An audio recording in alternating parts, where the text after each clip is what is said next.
Okay? And if I still got breath in me, and I still got a heartbeat, and I still got a bloodline, well, guess what? My dash is still going. And I'm still an active participant in my own life with my God. Right. It ain't over, baby. You are listening to And If Love Remains, a unique show spotlighting people, ideas, science, culture, and art. Your host, Mike Lovett. Yes, Rachel, you are listening to the podcast in the sky, And If Love Remains. I am your host, Mike Lovett. This is the first time we've got a video feed going on. I'm really excited. But most importantly, I'm excited to introduce to you a good friend, Mr. Mike Sandoval, owner of Above and Beyond Pool remodeling, repair. I don't know. You'll tell a little bit of your story. The man, the man, the machine. But Mike, we've been friends for a long time. Super successful guy, and there's some really crucial issues that I'm excited to talk to you about. So welcome to the show, man. I'm glad to have you come by and visit me.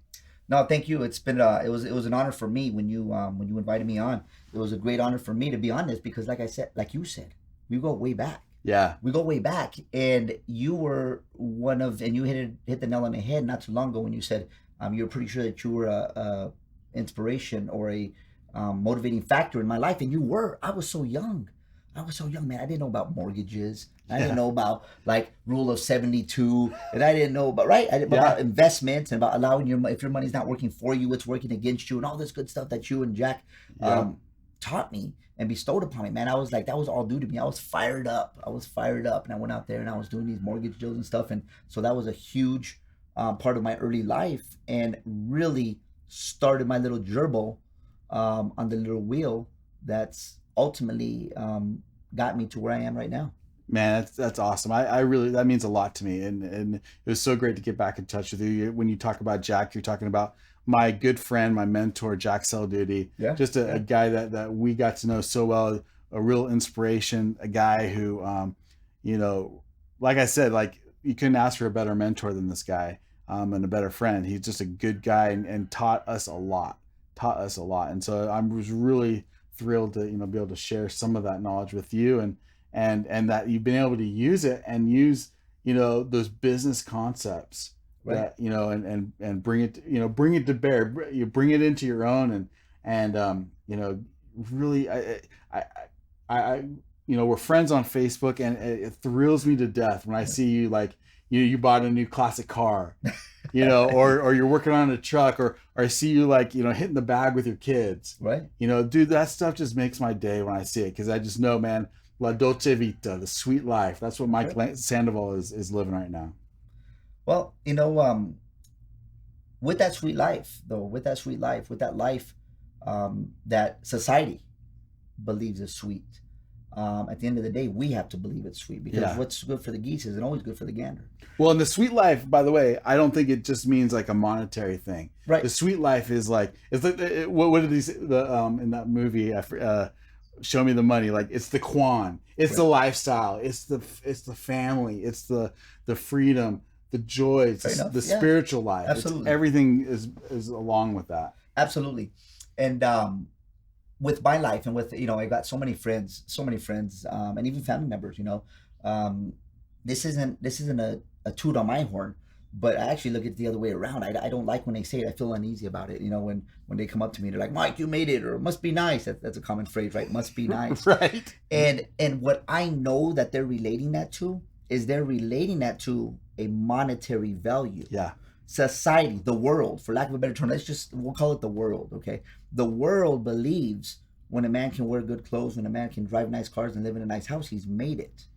How many people, I know a few, and I know you know a few, that have everything I just said, but they're not happy. Right. They're not happy. Anybody who believes that strictly monetary money or things is going to make you happy, they're wrong. That's almost like saying money is a direct indication of intelligence. Right. We know that's quite the contrary, don't we? We got plenty of examples for sure to prove otherwise on that. So if people want to look at Mike Sandoval and they want to say you made it, or must be nice, or you're happy, I would prefer for that to be more along the lines of family, my God, my family, my business life, and just everything around. Not ever being perfect, because we'll never obtain perfection, but being as good as it can be for this moment in my life. Right. And I would prefer that kind of relevance versus you made it or must be nice, and them thinking that because I drive a nice car, I'm a happy guy. Right. And by the way, and I want to say, I think it's important. Like, you don't, I mentioned the car thing, but I don't mention it. It's not the same thing as like somebody who's obsessed about like, having like one-upping a car. Right. Because you like cars in the way that I love music. Right. Like, in other words, it's like, it's a hobby, it's a passion. Right. It's, and so I love seeing that happen and seeing, that success can translate into something that you really love and enjoy, that you can spend your time doing. And I also think, and I think this is also really important, and I want to have you talk just a little bit about this, and goes as,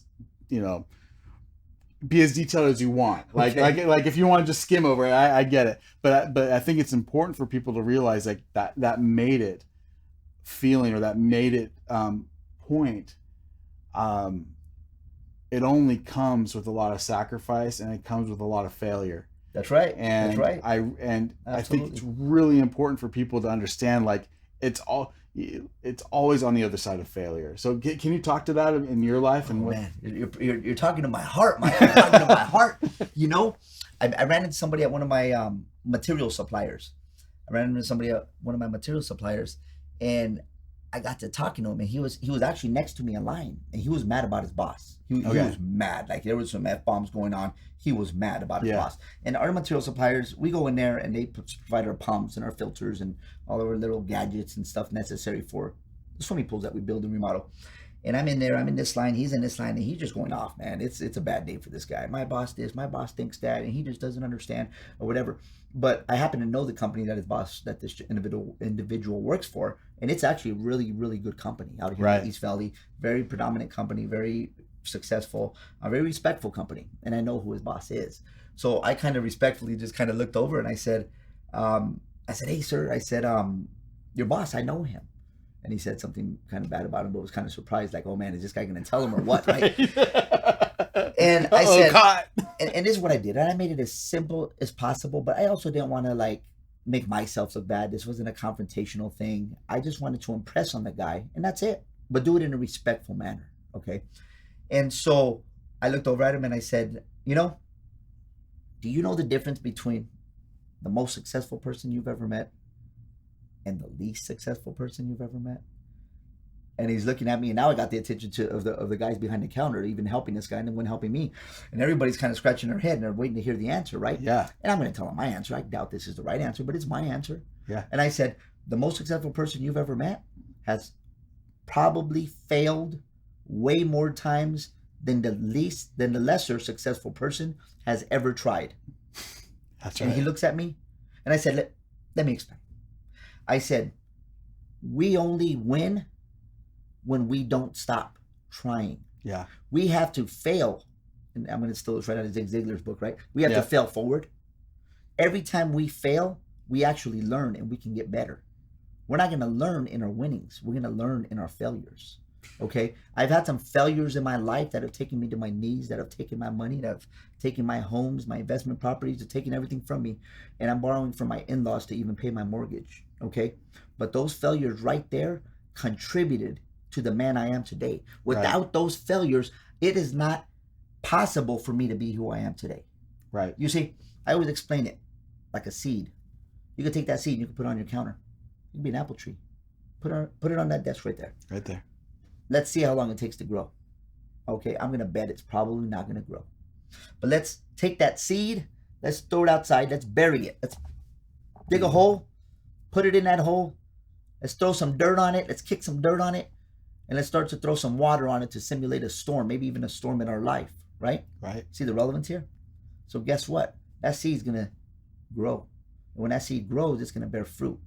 But it's not going to bear fruit sitting on that desk. But it's going to bear fruit once it's planted. Yep. See, you know what the world says? I got buried. No, you didn't get buried. You got planted. You got planted. There is a difference. So you have to fail, but the world considers failure as being buried, or buried as being failure. But really, that's growth. You're only going to grow when you're planted.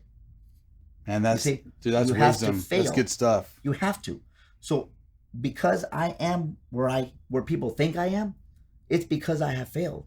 It's because I have lost. It's because I have gone without. It's because I have slept in cars. It's because I had no money for food. It's because at some point, with my belief in God, I wanted to succeed as bad as I wanted to breathe.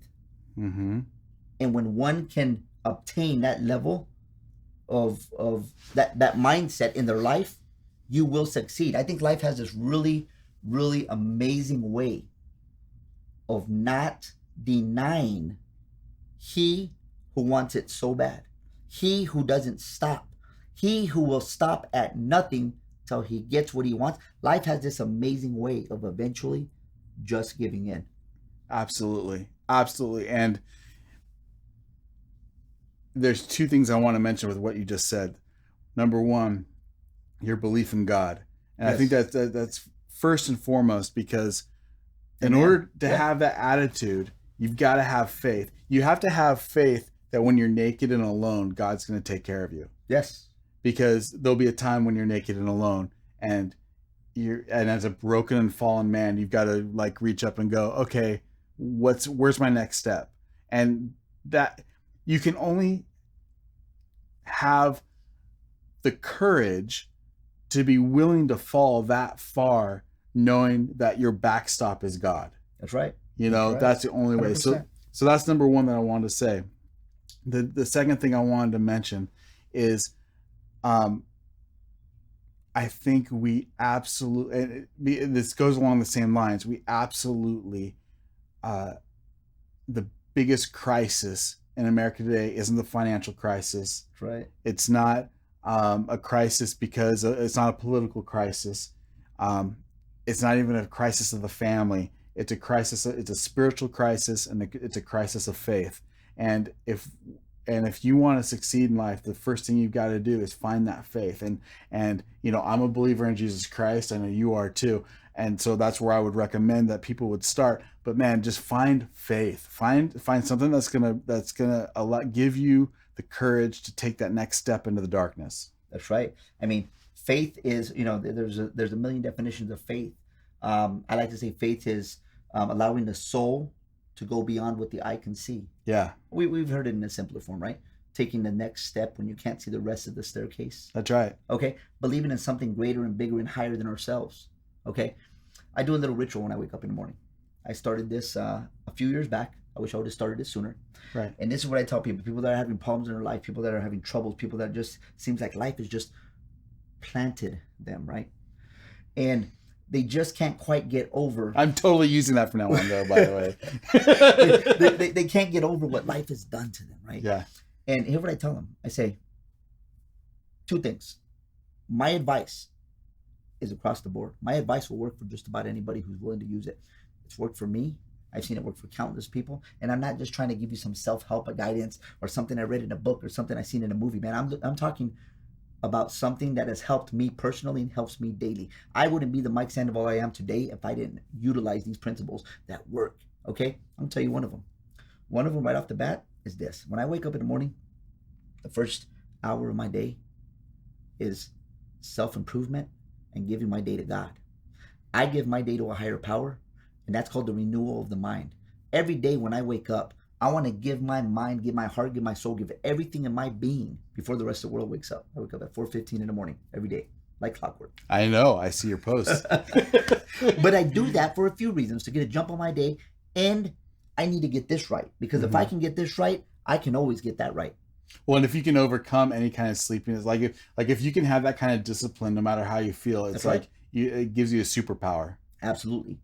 And my superpower is actually God's superpower, but he allows me, he lends it to me throughout my workday. Amen. Yeah. And so what I do when I wake up, I give it to him, and I invest my time in him, and I ask him to lead me and guide me and allow me to see the things that I can't or wouldn't normally see on my own.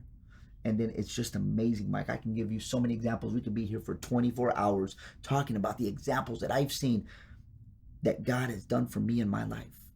But let me tell you what else. And I tell this to everybody. I tell this to people. I say, you got, this is the number 2 thing. Yeah. Okay. I say, me and God, we kind of have this little thing going on. And he tells me, I feel he tells me, right, I'm going to take care of you. You're going to always eat. I'm going to take care of your family. And I'm going to give you all the desires of your heart. But you got to do a little something for me. And I say, Lord, whatever it is, you let me know. Yeah. I'm your tool. Use me, right? Yeah. So he says, you ready for this, Mike? And I said, absolutely. And he reminds me every day, by the way. He says, Mike, you're going to get out there and you're going to invest in my people, my creation, your brothers and your sisters, your enemies, your friends, your coworkers, people you don't want to talk to. You're going to pour into them. When you continue to pour into them, I'm going to continue to pour into you. And I'm going to give you all the desires of your heart. But you're only going to do that by pouring into your people. Because if I am love, if God is love, think about that. If God is love and we are created in his image, when I'm helping people, I am working for God. Man, I got to tell you, this is, I love this so much. And there's a couple reasons I love it, because I think some people will listen to this or watch this and they'll think, man, that's just foo-foo stuff, man. That's right. just that. I mean, that's borderline new age crap. You know what I mean? not that I have anything wrong with new age. I'm just saying that's what people. But here's the deal: like, there's something absolutely real, and it's not something you can test when you're successful. It's something you have to test when you are trying to dig yourself out, or when you're trying to see how deep you can go. How planted can you get? How deep can that root go? In other words, like, it's got to be. There's a book in my tradition which I love, which is, it says faith precedes the miracle. Right. And, you know, the meaning obviously is that, like, if you want to have a miracle happen, well, you got to show that faith. And where do you show that faith? Well, one of the ways you show it is by doing those things prior to receiving the miracle. And when you're talking about pouring yourself into people, pouring yourself into your enemies, the hardest thing probably to do, pray for your enemies, bless those that curse you, right? Oh, yeah. When you're talking about pouring yourself into your family, pouring yourself into his children, and that there is a cosmic effect. Oh, yeah. There's a circular cosmic effect that, you know, and some people call it karma, some people would call it, you know, what goes around comes around, but the universe right. Cast your bread upon the water and it'll come back buttered, right? Right. You know, like, there's something about that. And yet we want to do this. We want to just hold on tight to our little precious, you know, and we don't want to give that up. And we become the person that was given one talent, and we bury it in the ground, and we go, oh man, I'm gonna protect this one, but man, if you just gave it away, that's right, how much more would come to you? And I love everything that you're talking about, man. And you know what changed my mind? I mean, I've been doing this for a long time, and I've always been investing in others and pouring into others, because that's how I win. And I had this conversation. I'm gonna go deep on you real quick, all right? I had this conversation with somebody the other day. I had one of my he's in the pool business. Yeah. He's in the pool business. So he's like an associate, I guess you say, or maybe a partner, another company that we work with. Okay, there you go. He's a pool service guy. Does a great job doing pool service. And we had this conversation on the phone, and this conversation got deep. And where it got deep was this. He had mentioned something to me. He said, Mike, he says, man, you're such a selfless guy. So selfless, man. You're always thinking of others. And I stopped him for a while, and I have to play with words here, so just work with me. And he's a God-fearing man as well. He loves the Lord. Yeah. Okay. And he wore the hat that says blessed. And so I said, you know what, man? I said, you say that I'm selfless because, according to, and I'm going to use this term again, the world, right? The world sees individuals who help others as being selfless, right? Mm-hmm. We're selfless. But if we help ourselves and we're only in it for ourselves, we are selfish. Absolutely. I said, but you know what? I'm not building my house here on earth. I'm building my house of glory in heaven. So let me flip the script on you real quick. I said, I'm the most selfish person you probably ever met. He says, hold on. Hold on. Mike, bro, you are not selfish. I said, I kind of am, man. I got a confession, right? Explain that to me. I said, I'm going to explain it to you. Here's what happens. I said, every single time that I want to make myself feel good, that I want to grow, that I want to reap the rewards that I believe God has set forth for us to obtain, guess what I do? I help others. I want to be first, so I know I got to be last. You see how that works? I got to put people before me because I know my God is always going to take me to the top. And I said, he has yet to fail me. I said, I'm very blessed. I want to talk about the world again. I said, it's just, it's kind of worked that way, even in the monetary form thus far, but it's not even about the monetary. I said, my mind and my heart, I believe is right. And I am truly fulfilled when I wake up in the morning. But that is because I help others. Because in the spiritual world, I'm selfish.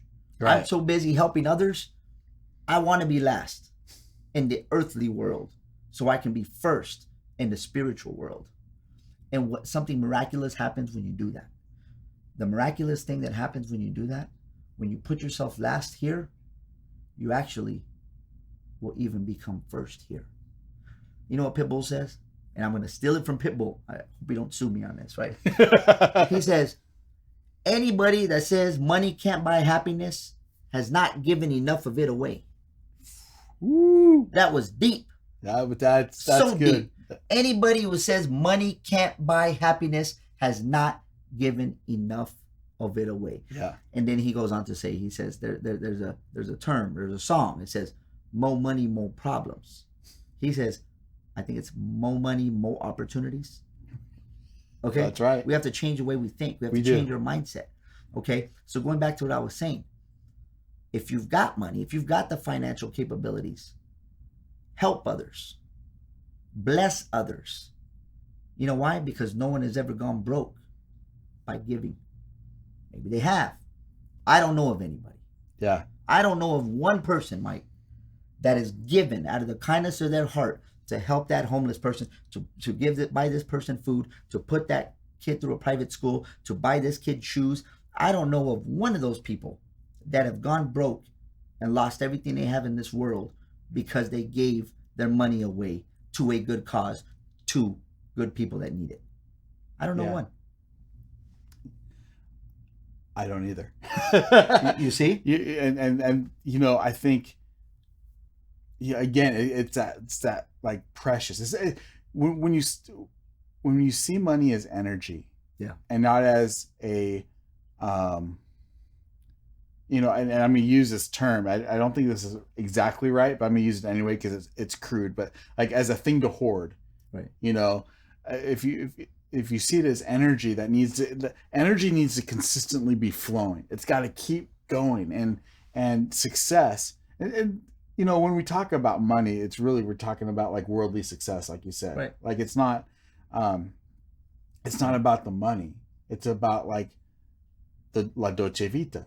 It's about like living the sweet life.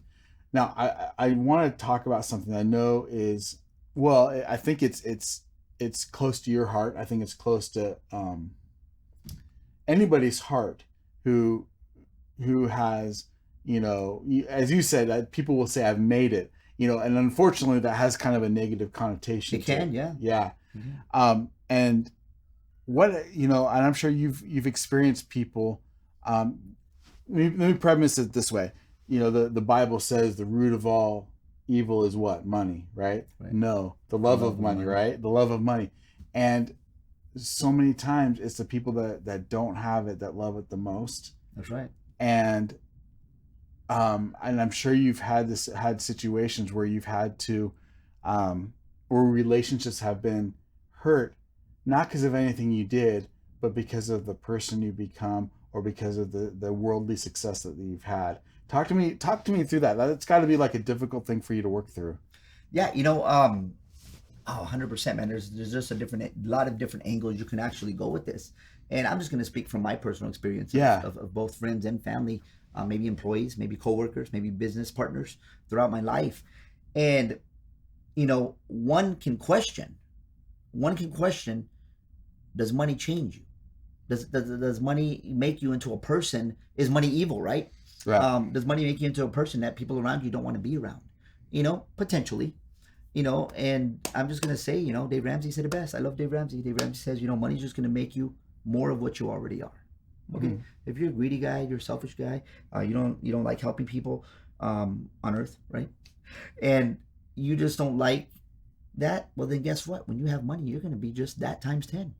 You're just not going to be spotlighted now, right? Because you have money, you're going to be expected to help because you have the money, right? Okay, and vice versa. If you're an angry guy, if you're a happy guy and you're a giving guy and you're a God-loving guy, and again, Dave Ramsey says why you need to make more money so you can help more people, okay? And what I've learned in my few years of existence here on earth is this: like when my level of success started to do this, okay, what happened is people around me, even friends, oh, Mike, you've changed. Oh, tell me about that. I'm curious. Tell me about that. Yeah. How have I changed? Man, you don't hang out with us no more. You don't go to the bars no more. You don't have a drink with us no more. You don't, I said, well, you acting like that's a bad thing. Right. Okay. So this is the world we live in. The world we live in is when you elevate in your life, and it doesn't have to be financial. Let's just say you elevate in your life. Now you went on a diet. You went on a strict diet to where now you don't need to hang out at the places with your friends where they're going to be eating food that's bad for them. Mm-hmm. Okay. You don't want to hang out club because you're a married man and you don't need to be there. Right. Okay. Well, when people around you are doing the things of the world and you don't feel that you need to be a part of that, all of a sudden now you're an outsider. You're not like them anymore. Okay. That could be with eating. That could be with people you associate with. That could be your social class. That could be the church you go to. But all of a sudden, when you're not like them anymore, you're now the bad guy. Yep. Okay. And I think I've become a bad guy, and amongst maybe a lot of friends and family, because when I started to elevate, even in the way I think, there's certain things that I just didn't want to do anymore. Well, I think that's part of it, but I will say I think there's another aspect to it. And it's that they see your success and it's almost like a self-loathing where they realize potentially, for a lot of people, I think it's like, wait, why haven't, if they were to get on like a couch and talk to a therapist about it and were to tell the truth, I think a lot of it would be like, man, why is my life so crappy? And his life is so, in other words, they do the comparison thing. Right. And they go, and the story, like what's the humblest man the humblest day in a person's life is when a man, reads in his journal what he planned to do and what he actually did. You're 100%, Mike. And comparison is the thief of joy. The Bible talks about this. For sure. Comparison is the thief of joy. And thou shalt not covet. Right. And I stay away from this topic a lot because it can rub people the wrong way. But I'll give you an example. And you know what? Love him to death. He's always going to be my brother. I'm talking about my biological brother. Okay. I love him to death. I think you might have even met him. He used to be best friends with Rico at one point. Sure. Yeah. So I'm just going to pick on him, man. If you're listening, Cruz, I love you, man, with all my heart. I pray for you every day, brother. You're always going to be my brother, and that's just the way it is, and we're family. But one day he sits out on my back patio. I just bought this new house. It's a big home. And we just moved in, and we're somewhat settled in, and we had this little housewarming party, and we're out in the backyard, whatever, and I'm just hanging out, and he's drinking a beer. And I don't like beer, so I'm not drinking a beer, but he's drinking a beer, and we're just hanging out there, just talking, chat, whatever. There's probably about 5 or 6 of us sitting around, and he's feeling real good, and he says, Mike, like that, just, Mike. I'm like, hey, what's up, man? What's going on? And I'm sitting probably a little farther than you and I are. Yeah. And he says, hey, man, bro, I gotta ask. And I'm like, yeah, what's up? What can I be of assistance to you for? Right? He says, you made it, man. And he gets a little teary-eyed. I mean, like, this is getting emotional, right? He's had a beer, and I think you really mean this, right? Yeah. 3 things that don't lie. Drunks, very little kids. Yeah. In yoga pants. I'm just playing that joke. So it's a good joke. So my brother starts asking me, he starts telling me, he says, you made it. He thinks there's a secret formula. I think this is what you're getting to, the self-loathing part, right? He thinks there's a secret formula to what he considers to be success. So he tells me, and I got family members sitting around, I got a couple friends sitting around, and he says, bro, you made it. I remember when we used to sell these little soda banks. Right. Out of a little soda can, we used to be able to make a little bank with the top twist off. It looks like a real soda, top twist off. You can put money and valuables inside of it, put it in a refrigerator. If somebody robs your house, they don't know it's that. But anyways, I remember we used to knock on the doors, and it was blistering hot outside, man. And we'd sell these things for $5 a piece. We'd come home at the end of the day with like $100, $200. He goes, I remember those days. That was me. I was with you. We did that. And now you're here. Look at this house, man. Look at this pool. And he's getting excited. He's getting passionate, right? And he goes, I'm going to ask you how you did it, right? Right. He thinks there's a secret recipe. There actually is, but it's not the recipe he wants to hear. Yeah. So people will come at you with that type of question. And that's why I think all these self-help guys, you know, these Napoleon Hills of the world. I like Napoleon, by the way. But no, I do too. But I think I know where you're going. You see, that's why they make so much money. That's why people want to listen to them, because they think that by buying their book or listening to their audio that there's going to be an exact formula that's going to show them to be successful. And so here was my answer. And I stick to this answer today. And it's the same thing I told them then. And as I said, well, first of all, I said, Cruz, thank you, man. I said, I'm humbled, but I don't believe I've made it. I think my God's got bigger plans for me. I think I'm in a position where I've got many years to grow and many years to get better and many things to learn. Yeah. I said, but if you think I've made it, thank you. That's humbling to me. It really is. But let me tell you this. This is how I made it.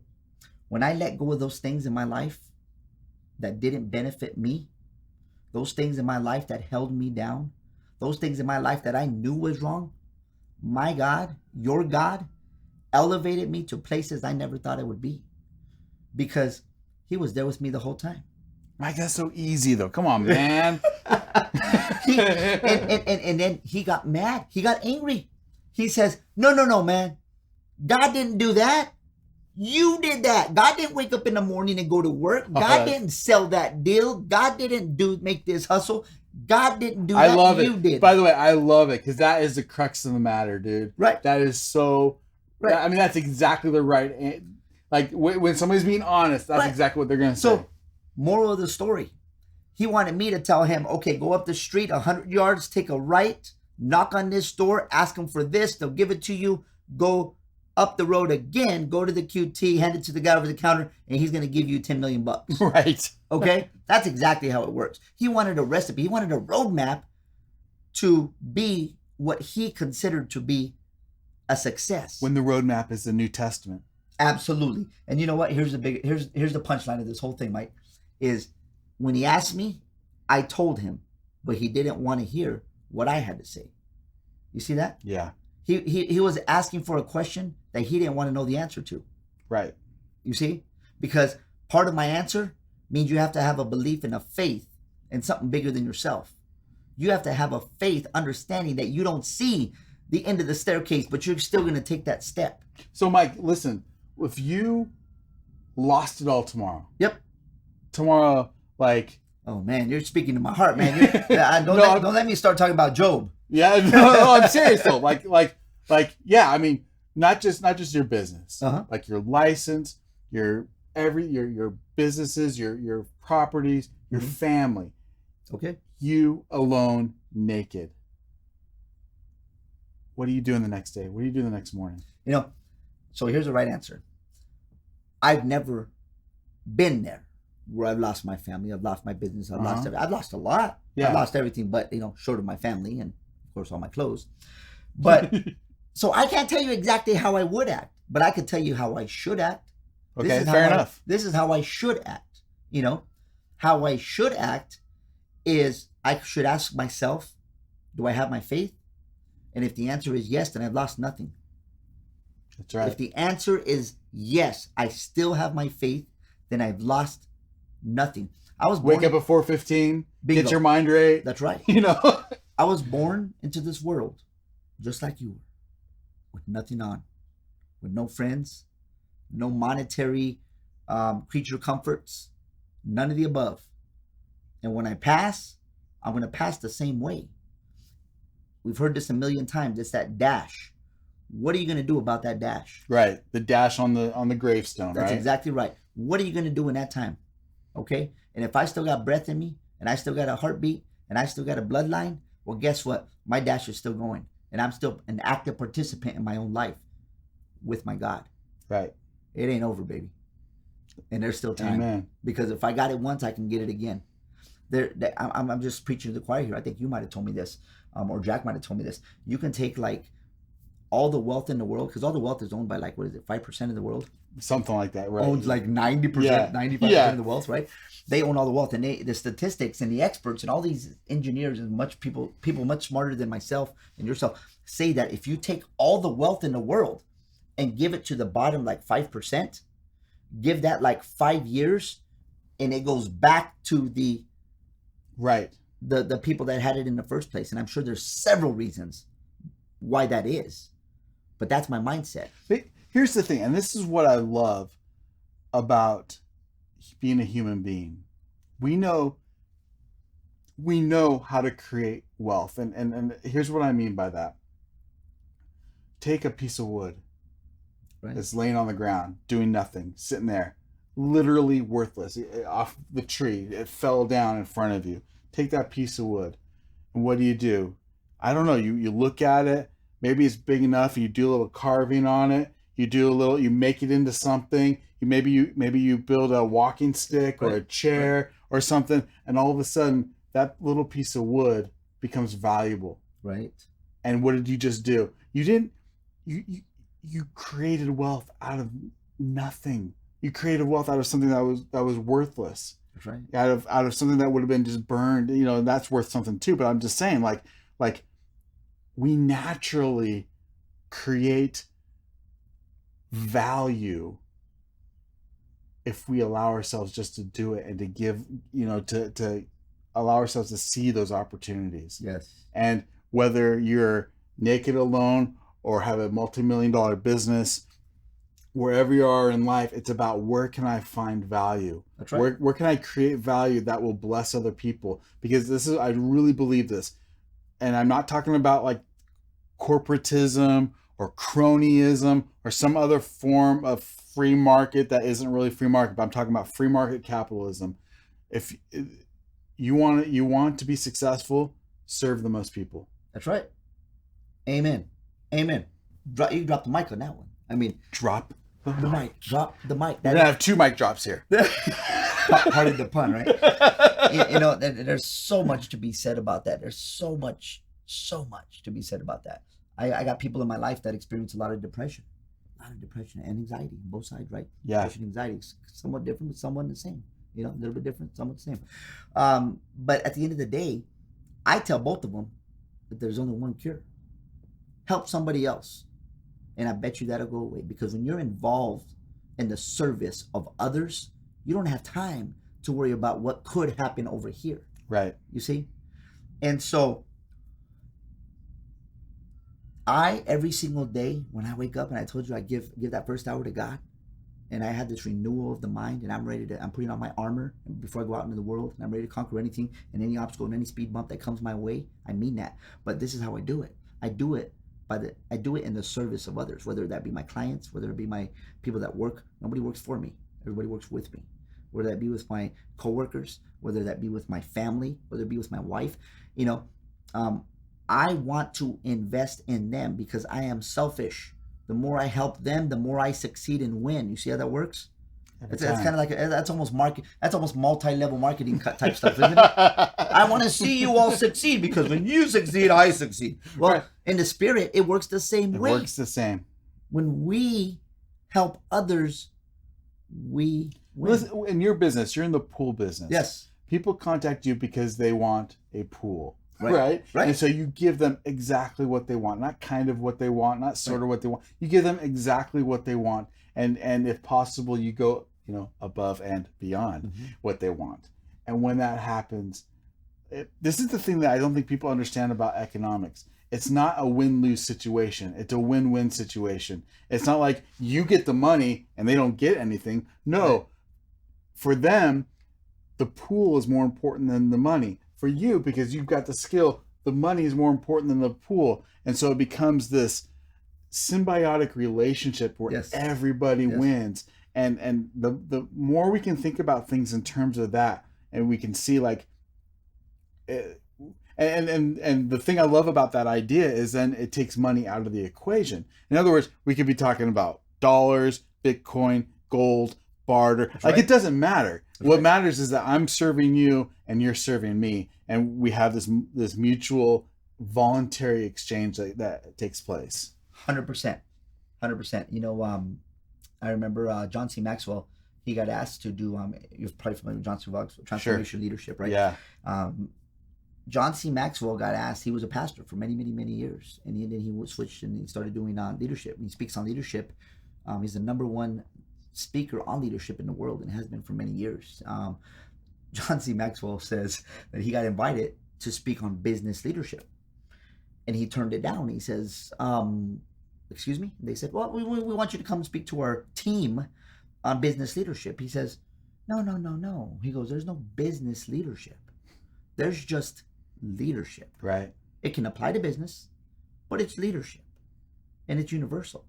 There's no business leadership. You don't lead somebody different in business than you'd lead on the personal or civilian side of your life. It's just leadership. Right. You see? And he gets more specific and start talking about transformational leadership, and that's a whole nother. Well, and leadership, like, again, like, I think a lot of people think of leadership as like, I have a vision and I'm going to drag all of you towards that vision. No. That's not leadership. Leadership is like, I want you to achieve your vision, and maybe my vision and your vision can work together. Here's all leadership is. You ready? People complicate this. It's influence. Yeah. That's all it is. It's influence. That's leadership. Okay? It's not somebody with a whip, cracking a whip and watching the guys work. No, that's a boss. We don't want bosses. We don't have bosses that are above and beyond. You know what we have? We have leaders and we have future leaders. That's all we have. But going back to what you were saying, talking about this transaction, and you're like, you do pulls. And I know you wanted to say it, but you didn't say it. You wanted to say, Mike, how do you pull what you're pulling out of this? How do you pull that? How do you pull those fundamental values of helping others by giving them a pull? And I know you were trying to correlate the two. Well, let me tell you how I do it, Mike. Make no mistake about it. I'm in the people business. Pulls is what we do. Helping people is who we are. See how that works? The day I realized that is the day my business took off. See, and this is amazing, because it sounds like a commercial. It does. Right? It sounds like something you would say, and rightfully so. Like, it sounds good, but like, the proof is in the pudding, right? In other words, people can say it, but the truth of the matter is, like, and it's not about pools. It's about, like, helping people get what they want. It is. Help enough people get what they want. Right. You'll always get what you want, right? we know this.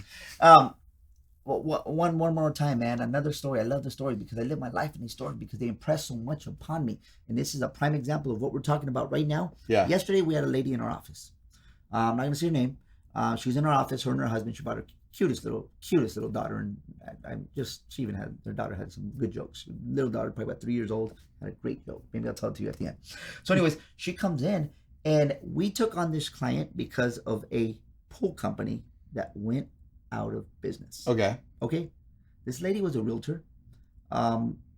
She may feel like maybe she should have saw the signs. Maybe she should have had a better idea that this guy wasn't going to do good business for her. She was, I think, 10 months in the pool building process, and the guy went kaput. Cost her a lot of money. Yeah. Okay. She paid for equipment. She didn't have equipment. She paid for a finished deck. She didn't have a finished deck. She has a pool at the shotcrete stage. And we were a referral from another company that couldn't take on this caliber of a job, referred her to us. I welcomed her with open arms.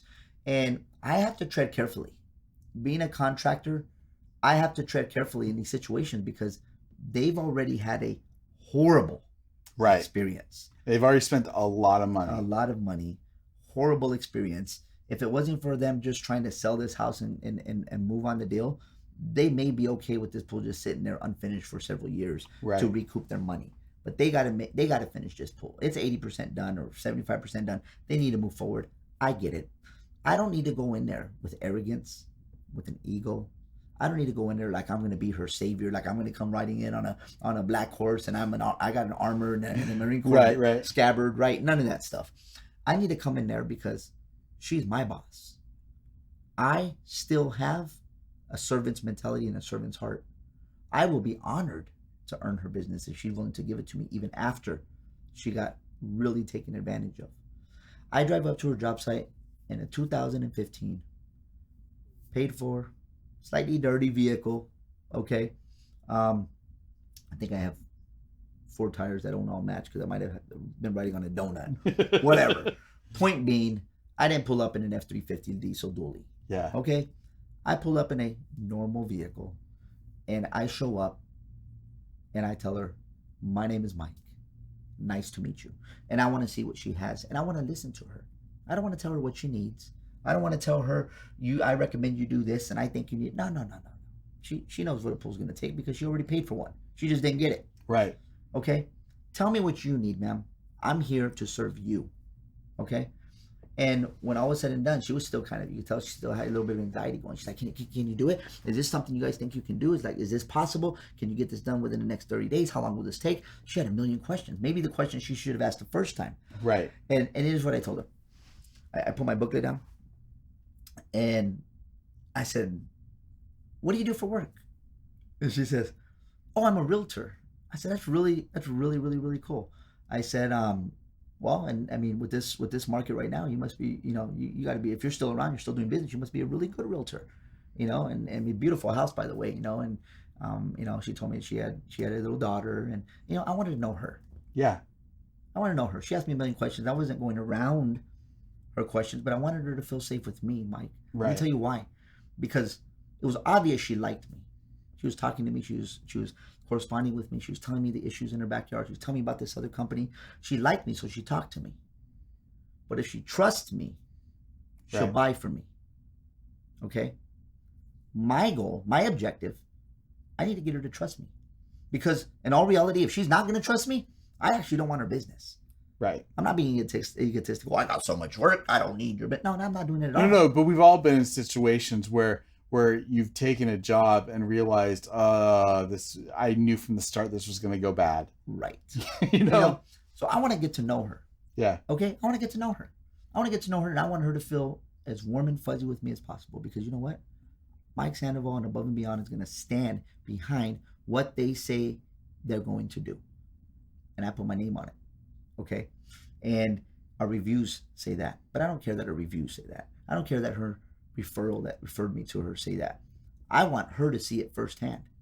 So when I'm done with her job, she's going to be happy. She's going to get everything and more of what she paid for. But you know what? That couldn't have happened if I wasn't in the people business. Right. You see, the pools is just kind of something that I do because that's my skill set. But when it comes to people, that's why I even bothered to do the pools. Kind of like General Motors, right? General Motors, I don't know if you've heard this. They make more money in the financing department of what they do. Yes. Yeah. They just build the vehicle. In some cases, they lose money on the build. Right. They build the vehicle so they have something to finance. You see? Yeah. Make no mistake about it. I'm in the people business.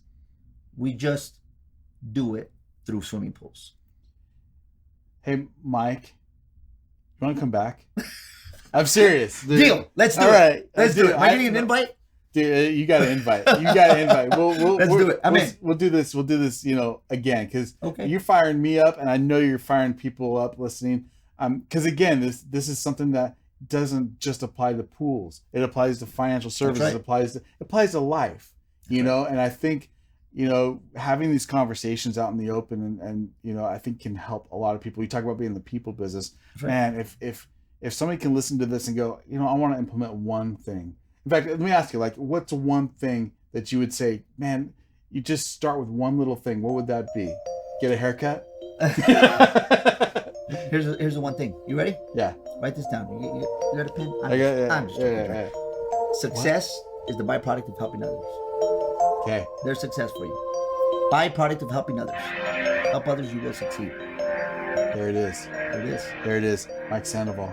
Thanks for coming on, man. Dude, it's been too long. My Seriously, dude. It has. It's been a pleasure. It's been great. You are listening to And If Love Remains.